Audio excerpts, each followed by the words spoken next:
आज पहिल्यांदाच अशा घटना घडलेल्या आहेत की पक्षांना जिल्ह्याचे पालकमंत्री स्वतः नगराध्यक्ष पदाचा उमेदवार देण्यासाठी आज मुलाखती घेण्यासाठी इथं आलेले आहेत आणि त्या अनुषंगाने त्यांनी मुलाखती घेतलेल्या आहेत आणि त्यांनी स्पष्ट शब्दात जाहीर केलेलं आहे की 2-3 दिवसात जनसामान्य माणसांकडनं काय अहवाल येतो त्यावर त्यांनी पक्षाचा उमेदवार ठरवणार आहे.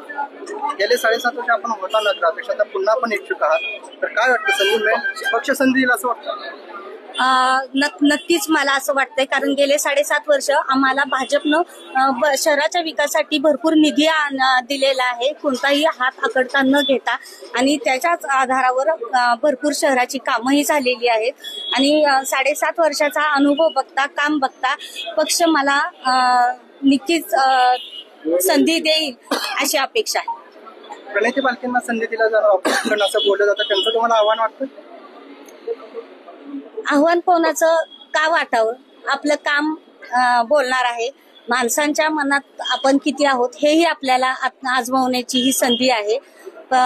मला माहिती नाही समोरचा विरोधी किती प्रबल आहे किती नाही, फक्त आपण सध्या आपली उमेदवारी कशी टिकवता येईल आणि आपण कसा लढा द्यायचा, लढायचं तर आहे एवढं निश्चित नाही, तर अपक्ष राहणार नाही, अजून तो विचार नाही.